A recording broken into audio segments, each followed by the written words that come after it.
para começar o Galo. Enquanto tá rolando esse Mundial, o Atlético vai ter tempo de descansar e se preparar. Tempo importantíssimo para esse cara, Júnior Santos, que quer um segundo semestre diferente. Júnior Santos diante do goleiro, bateu! Gol! Cada um é carinhoso do seu jeito, né não, Júnior Santos? Fiquei ali um pouco enraivado, tomei muito tapa, mas assim a gente sabe que é a felicidade dos meus companheiros. A gente fica muito feliz por ele, é um cara do bem, um cara que tá sempre com um sorriso no rosto. O abraço não foi só porque o gol aos 48 do segundo tempo garantiu a vitória do Atlético e o salto para a 7ª posição da tabela. Esse carinho era a dose de otimismo que o Júnior Santos precisava. Me senti muito alegre com a felicidade do grupo por eu ter feito o gol ali. Júnior Santos foi a maior contratação do Atlético na temporada, 48 milhões de reais. Campeão brasileiro e da Libertadores ano passado pelo Botafogo, mas que no Galo ainda busca o caminho para se destacar. O Júnior Santos está treinando muito bem, está recuperando a força que automaticamente você perde depois da vinda de uma lesão. Neste primeiro semestre no Atlético, Júnior Santos teve 2 lesões. A primeira em fevereiro, no tendão da panturrilha. Ficou fora 1 mês e meio.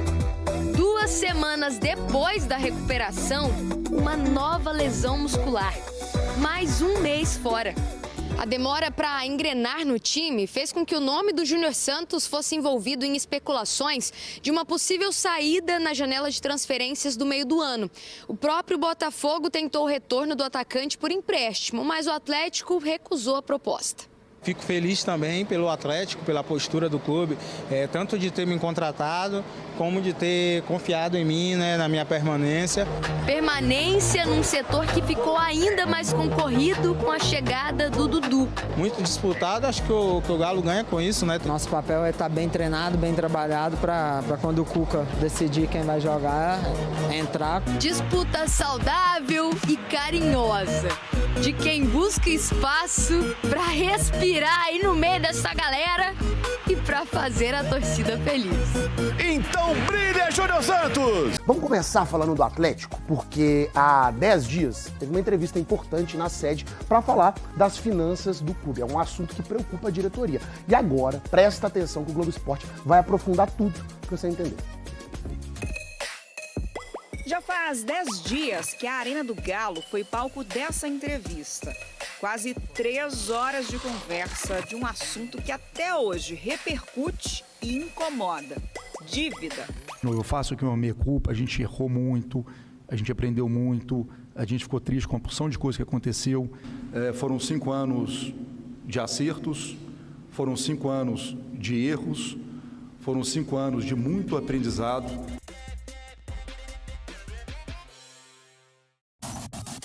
O Atlético tinha uma forma muito ruim, não pagava, atrasava salário, não comprava, não pagava. Era uma forma muito ruim.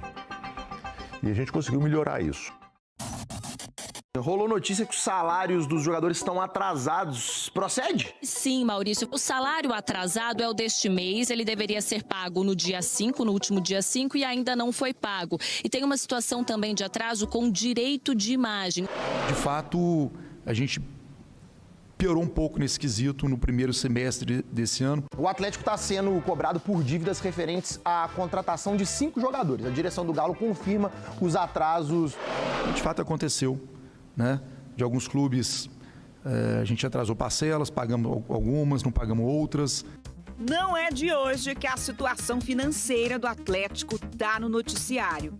Entre 2023 e 2024, a dívida do Atlético aumentou em quase 100 milhões de reais. Era de 1 bilhão e 310 milhões de reais e foi para 1 bilhão e 400 milhões. Isso segundo o balanço financeiro divulgado pelo Atlético. Mas de acordo com o economista César Grafietti, que produz relatórios das finanças dos clubes brasileiros desde 2011, a dívida do Galo é bem maior, 2 bilhões e 300 milhões de reais. A divergência nos números tem 2 motivos.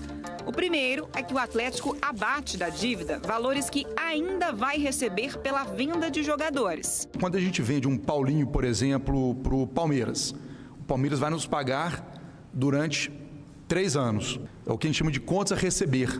Eu não considero os valores a receber pela venda de jogadores por um simples motivo. O próprio Atlético Mineiro deve a outros clubes. Então, se eu considerasse isso na conta do Atlético, porque o Palmeiras é um bom pagador, por exemplo, o que eu faço no caso do Cuiabá, que tem valores a receber? Não considero porque o Atlético é um mau pagador? A SAF também não considera na dívida 554 milhões de reais em receitas que foram antecipadas para a construção da Arena do Galo. Isso não deu isso para ninguém. O que a gente tem hoje é uma arena que, ao invés de a gente ter a capacidade de vender 45 mil ingressos, eu posso vender 37 mil ingressos, 38 mil ingressos, porque os outros já foram comercializados de forma adiantada. Imagina que você recebeu um salário adiantado, um mês de salário adiantado. No mês seguinte você não tem esse dinheiro. Se eu não considerar isso, eu estou dando um benefício para o clube, porque eu estou considerando que tem uma receita muito maior do que a realidade e estou ignorando que essa receita já entrou no caixa. O que ambos concordam é que a dívida onerosa do clube é de quase R$1 bilhão. E esse número é o número mais preocupante. Por quê? Dívida onerosa é aquela que tem custo. É aquela sobre a qual incide juros. E com R$1 bilhão, a gente deve estar pagando ali por volta de R$200 milhões todo ano de custo financeiro efetivo. Então é isso que faz mal para o clube. Há anos, o Atlético tenta atacar esta dívida. Em 2022, o clube decidiu vender a parte que tinha deste shopping com esse objetivo. Vamos fazer as negociações com os credores, vamos acertar com todos, vamos diminuir os nossos custos financeiros, que são absurdos, né? Os juros que a gente paga. A expectativa era zerar a dívida até o fim de 2026. Hoje, já não há mais previsão para que isso aconteça. Não tem prazo, né? É um processo, como eu disse, muito complexo. Se você não reduz, os juros continuam altos, ele fica impactando sempre em cima de um valor muito grande. É isso enxugar gelo, né? Todo ano o gelo está lá do mesmo tamanho. Quando virou SAF em 2023, o Atlético recebeu um aporte financeiro de quase R$1 bilhão e usou parte desse dinheiro para pagar a dívida onerosa. Então, por que o problema continua tão grande? Segundo o clube, são 3 justificativas. A alta na taxa básica de juros, que saiu de 2% para quase 15% em 5 anos, a arena, que mais que dobrou de preço, e o futebol, que ficou muito mais caro. A gente tem meia dúzia de atletas que ganham um salário muito parecido com o que o Hulk ganhava há 4 anos atrás. O futebol ficou muito mais caro. Isso vale para salário, vale para compra de direitos federativos, né? O Atlético fechou 2024 com receita recorde de R$674 milhões, suficiente para bancar as despesas do dia a dia, como os salários do elenco. Para esse ano, a expectativa é manter o equilíbrio. Não vamos ter lucro nem prejuízo. Então, o que vai sobrar são os famosos juros ou encargo da dívida. Ou seja, vai faltar tudo. Você recebe o salário. E desse salário você vai pagar o aluguel, a conta de luz, a conta de água, a internet, a escola dos filhos. E aí, quanto sobra? Se não sobrou nada e você tem uma dívida do cartão para pagar, você não vai conseguir pagar. É assim que o Atlético vive hoje. Ele recebe a receita, gasta. Quando chega no final para pagar as dívidas, não sobra nada. Só existem 2 caminhos: realizar um novo aporte milionário ou cortar gastos. A forma mais rápida de resolver é trazer um novo, ou os próprios acionistas, ou um novo acionista que possa colocar um capital novo no clube para a gente debelar as famosas dívidas onerosas. Se a gente tiver insucesso nessa operação, talvez a gente tenha que apertar um pouco mais o torniquete no ano que vem. A situação é complexa. Você achou que era só você que tinha problema com o boleto, né? Mudar de assunto. E esse rastro de onça aí, você conseguiu levantar alguma informação desse negócio? Tô nem sabendo. Eu vi você falando aí que o Cuca pode ir pro Chile, né? Seleção chilena aí e tal, mas até agora... Rolê aleatório, hein? Total, né? Rolê aleatório. Não. Cuca. Não. Casinho.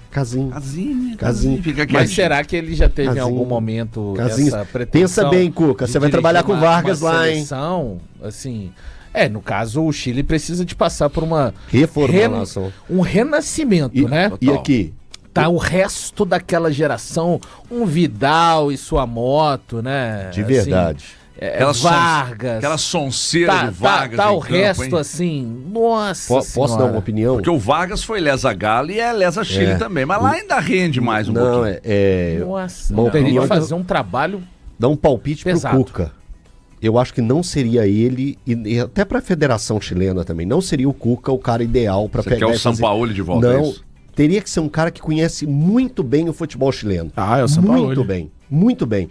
Porque o que o Valu falou aí é fato.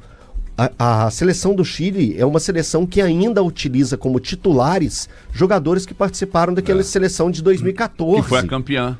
Não, Copa América 15 e 16, né? Foi bicampeã. Foi bicampeã? Bicampeã, 15 e 16. Eu não lembrava de porque teve a centenária.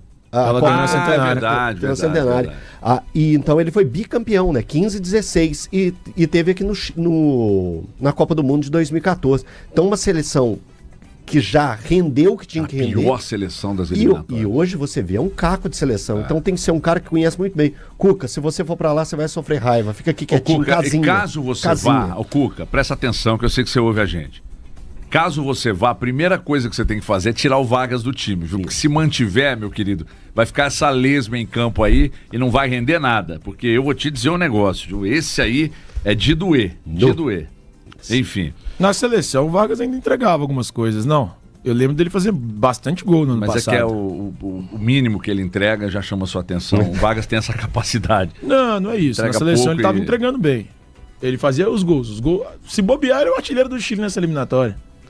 Se você espremer ele, se ele não é o artilheiro, ele é um dos.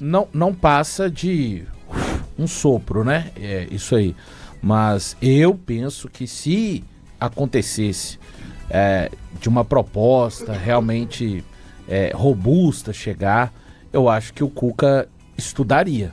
Porque todos os técnicos que a gente vê treinando clubes, a maior parte deles pensa em algum momento, repito, não todos, a maior parte já manifesta em algum momento a ideia de dirigir uma seleção nacional. E temos vários brasileiros, assim, entendo que o Elton fala a respeito de conhecimento, mas já tivemos brasileiros indo para a Arábia Saudita, África do Sul. O Cuca, ele é enxergado pelo mercado sul-americano como um profundo conhecedor de futebol, que né, campeão da América em 2013 com o Atlético. Enfim, repito, hoje não passa de um sopro, né? Que a gente sabe lá de onde veio, mas pensando numa hipotética proposta para o Cuca, não sei se talvez ele declinaria, nem ouviria, nem estudaria essa proposta não, porque é algo que sempre marca, né? Repito, a maior parte dos técnicos de futebol. Eu acho que tem uma questão, pode ser uma questão financeira, mas é uma questão de meio que de realização de sonho mesmo, porque o Chile está mal, mas está longe de ser das piores seleções sul-americanas, né? Mas então, material humano lá tá difícil. Tá difícil, mas se é para fazer uma reformulação, se vai ter alguma garantia, eu de repente... O problema é uns terremotos, né, minha gente? Mas tá tudo bem. Ô, Thiago Fernandes, quem que você tá ligando aí? Cuca. Mas o Cuca vai estar dando treino, não vai te atender agora. Não, eu tô de férias, pô. Não, você não sabe que treino que eu tô falando? Mas eu tô tentando mesmo, cara. Você não sabe que treino que eu tô falando? Uma hora dessa, irmão. Acabou de acordar. Não vou mostrar aqui não, porque não aparece ele também, mas é pra ele. Aí, tô tentando falar com ele. Não vai atender.